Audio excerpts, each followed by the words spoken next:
The first thing that gives way is the quiet, not all at once. It splinters. A sound like wet wood cracking under weight. Then a scream, thin, practiced, not surprised anymore, bleeds through the walls and is swallowed by the cold. Somewhere beneath the floorboards, bones knock together when someone shifts their foot. The house exhales rot and smoke, sweet and rancid, like something burned that should have been buried whole. You step into it mid-breath, mid-crime, mid-prayer. There is no beginning here, only continuation. Hands have been here before, too many, too often. Fingernails have worried the grain of the door until the wood learned their shape. In the corner, a mattress sags under the memory of bodies stacked by rule, not comfort. Names have been spoken wrong for generations. Mother said as wife, brother said as father. The words learned to lie before the children did. Outside, the wind carries ash from a fire that never finished its work. Inside, the walls remember everything. If you're listening now, tell me something quietly, as if the room might overhear. Which city are you watching from, and what time is it right now? Say it under your breath. This story has always paid attention to where people stand when they hear it. The land that holds this house doesn't show itself on clean maps. It hides in the margins where ink thins and surveyors gave up early, a place where winter stays long enough to teach obedience, and roads curl back on themselves like they're trying to forget where they lead. The records call it settled. The ground calls it patient. Long before anyone came looking, before files and affidavits and careful words, there was a child born into this quiet. Not announced, not celebrated, just counted. Another mouth, another pair of hands to learn stillness. The birth wasn't marked by a doctor or a bell, only by a woman's breath fogging the air and a man's shadow blocking the light. The child opened its eyes and did not cry. That was the first thing people noticed. Silence arrives early here. They raise the child on rules spoken like weather. Don't ask, don't leave, don't remember things that make your chest hurt. Names were reused until they lost edges. Faces began to look alike in the way mirrors do after too many reflections. The child learned to watch before learning to walk, learned to listen for footsteps instead of laughter. When the cold set in, it stayed inside the bones. By the time anyone outside heard a rumor, the house had already taught itself how to hide. The town nearest to the house did not have a name it agreed on. On paper it was a dot, a convenience for taxis and mail routes. In conversation it was described by distance and difficulty. 40 minutes past the last gas pump. 2 hours when the snow decides to teach a lesson. People learned to talk around it, not about it. The land kept its own calendar, measuring years by freeze and thaw, by who stayed and who learned to leave without saying goodbye. Old maps showed a road that promised access and delivered isolation. It climbed and narrowed, then doubled back like a thought you don't finish. The archives, what little survived fire and indifference, listed land purchases made in cash, names repeated with small spelling changes, dates that drifted, births appeared without witnesses, deaths were tidy and vague. The margins carried more truth than the lines. Someone had written family. Again and again, as if repetition could make it simpler. The house had been standing longer than most memories in town, built from timber taken too close to itself, beams cut from a forest that watched. Every addition looked like an apology made too late. Windows were patched with plastic and prayer. Smoke stained the siding in a way that suggested constant use, as if warmth were a debt always coming due. Children were seen rarely and never alone. When they did appear, they moved like they were following cues only they could hear. The child grew inside this geography, as if it were another room. Seasons passed without ceremony. School was a rumor that belonged to other people. Sundays were strict, not sacred. Words were memorized without meaning. Meaning was dangerous. The child learned early that curiosity invited correction, and correction arrived without witnesses. Animals on the property did not live long lives. Bones were practical things, tools for soup and warnings. The child learned how to clean them without gagging, how to stack them without asking why there were so many. Whispers reached town the way smoke does, uninvited, deniable. Someone heard crying late at night and blamed the wind. Someone else noticed drawings left behind at the dump, circles within circles, stick figures sharing too many lines. A mechanic fixed a truck once and remarked that the children never blinked when the hood slammed shut. No one wrote it down. Writing makes obligations. Inside the house, the adults watched the child with an attention that felt like inventory. The child spoke late and carefully. When they did speak, they sounded older than their years, voice flattened by rehearsal. Questions about parents were answered with scripture and silence. Family photographs were kept out of reach or not kept at all. Mirrors were scarce. By adolescence, the child had learned a second set of rules, unspoken but enforced: where to stand, when to lower the eyes, which door never to open. The house taught these lessons patiently, the way rot teaches wood to give, and still the child survived. That was the mistake no one noticed yet. By the time the child's body began to stretch into itself, the house had already decided who they would be. Growth here was not measured in birthdays, it was measured in usefulness. The child learned to lift more than they should have, to carry weight that bent the spine and taught the muscles to hold secrets. Meals were quiet and watched. Food was portioned by hierarchy, not hunger. Hunger became a discipline. The child's stomach learned to be small. There were moments, brief, almost merciful, when the child wandered to the edge of the trees. The forest did not scold. It only stood there, older and uninterested. The child pressed their ear to bark and listened for a sound that might mean escape. Sap stuck to their fingers like a promise that wouldn't wash off. They returned before they were missed. Being missed was dangerous. People in town began to notice time behaving strangely around the family. Children who did not seem to age. Adults who looked like older versions of the same face copied too many times. The child, now tall enough to be mistaken for grown, moved with an economy that suggested long rehearsal. When spoken to by outsiders, they answered with phrases that felt borrowed, eyes sliding away as if the truth were standing just out of frame. At night, the house made noises it did not make during the day. Floorboards sang under careful steps. Doors whispered open and shut. Sometimes the child heard their names spoken from rooms they were not in, by voices they recognized and did not. Sleep became a place of work. Dreams arrived already tired. The drawings changed.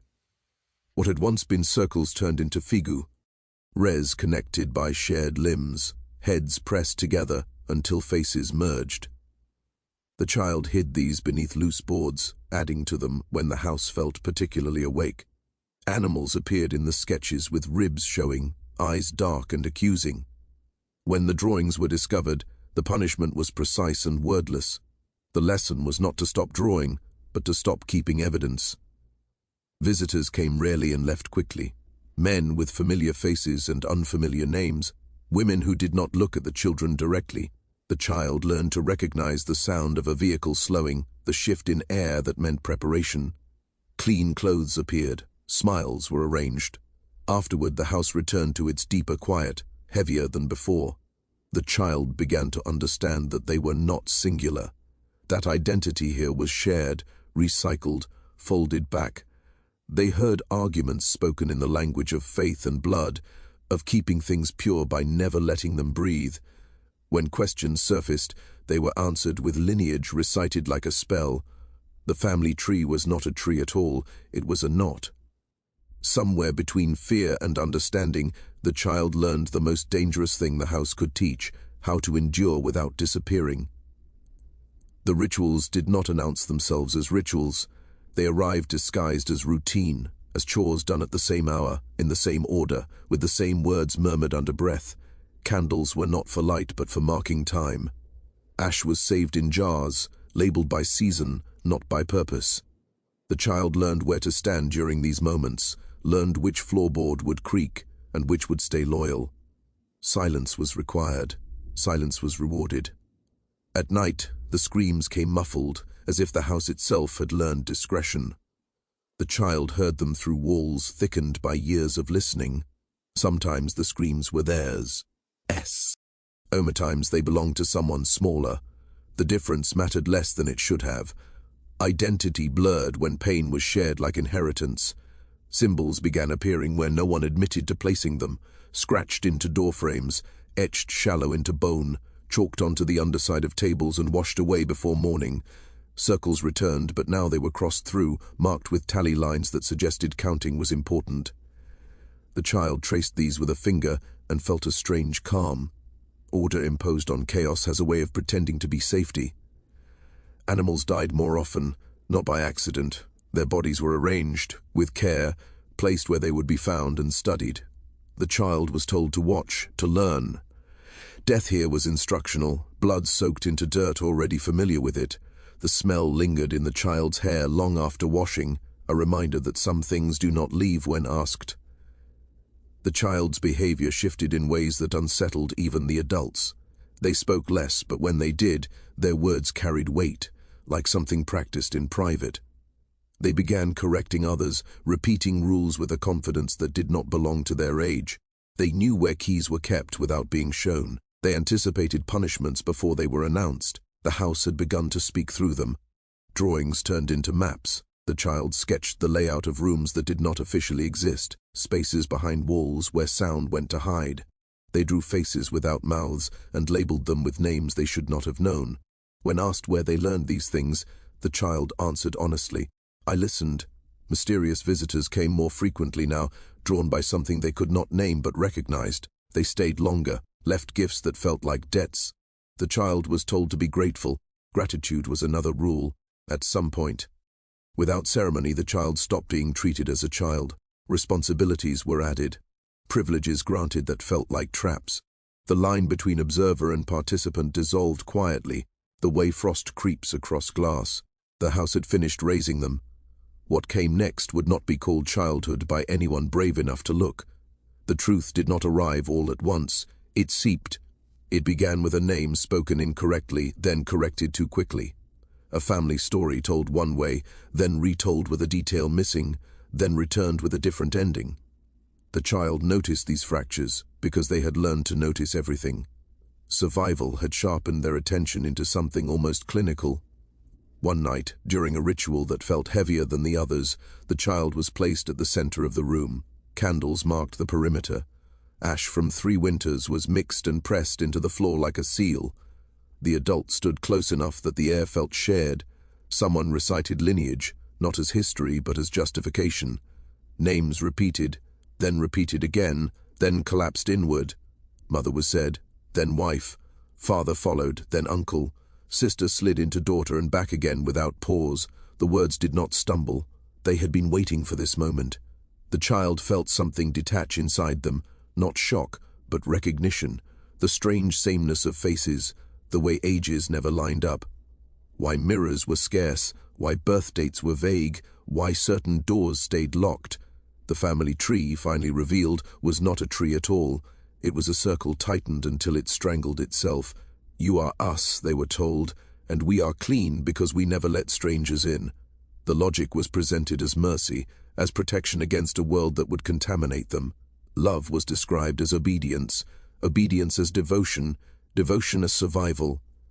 The child understood then why leaving had always been framed as death. The bloodline had nowhere to go but inward. The revelation did not free the child, it claimed them. From that night on, roles were clarified, boundaries erased under the language of faith and necessity. The child's body was no longer their own, in any sense that mattered. Consent was not discussed because it had never been introduced. Pain was reframed as proof, proof of belonging, proof of purity. In town, the whispers sharpened into something closer to knowing. People began avoiding the road altogether. Children were warned away from the woods. A church elder paid a visit and left pale, refusing to speak of what he'd seen. Shortly after, a fire broke out near the property line. It didn't spread. It just marked the place.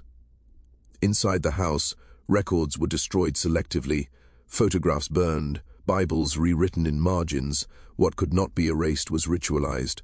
What could not be denied was sanctified. The child learned that when a family folds in on itself long enough, it stops recognizing the shape of harm. It calls it tradition, it calls it inheritance, it calls it love. And still, the body remembers what language tries to bury. The first attempt to leave did not look like rebellion.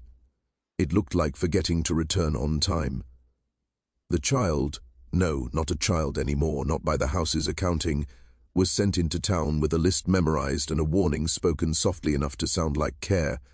Don't linger, don't talk, don't look anyone in the eyes long enough for them to look back. The road felt different beneath their feet that day, less certain, as if it sensed a deviation. In town, time moved strangely. People laughed without permission. A woman at the counter asked a simple question, "How are you?" and waited for an answer. The pause stretched. The body answered before the mind could stop it. Fine. The lie landed lie, like a dropped plate. The woman watched them a second too long. They did not return on time. When they finally did, the house was awake in a way it rarely was during daylight. No shouting, no chaos, just everyone already standing where they needed to be. The punishment was not violent. It was instructional. Isolation. Silence extended until it felt like a second skin. Food reduced. Responsibilities increased. The message was clear. Curiosity costs. But something had already shifted. Once you feel the possibility of elsewhere, even briefly, the walls lose some of their authority. The house sensed this and tightened its grip. Rituals intensified. Surveillance became constant. Privacy was eliminated under the guise of unity. Then someone got sick. Illness moved through the family the way truth had tried to, slowly, then all at once. Joints failed early, minds frayed. Babies were born wrong and lived shorter lives. The adults spoke of tests and trials, of being chosen to endure. The body spoke a different language. The child listened to that too. A winter came that did not loosen its hold. Snow buried the road completely. Supplies dwindled. Tempers sharpened. One night, during a ritual rushed by hunger and fear, something went wrong. A candle tipped. Ash scattered where it should not have. Words were misremembered. For the first time, the house reacted. Not metaphorically, physically. A beam cracked. A section of ceiling gave way. Dust filled the room like breath released after years of holding. In the chaos, someone screamed a name that was not theirs to claim. The body did not wait for permission. They ran. Through a door that had always been locked and somehow was not. Down a corridor that existed only in drawings. Out into the snow without shoes, without supplies, without a plan. The cold was brutal and honest. It did not pretend to love them. Behind them, the house did not follow. Search parties came days later, then weeks. They found tracks that ended too abruptly. No body, no proof. The town filed it away as tragedy, then as rumor, then as nothing at all. The house stood quieter after that, diminished, like something missing a vital organ. Years passed. Somewhere else, under a different name, a person learned how to speak without rehearsing. Learned how to sleep without listening for footsteps. Learned that love does not require silence. But some nights, when the world is very still, they wake with the taste of ash in their mouth and the certainty that the house remembers them too, because places like that do not forget their children. They wait. End.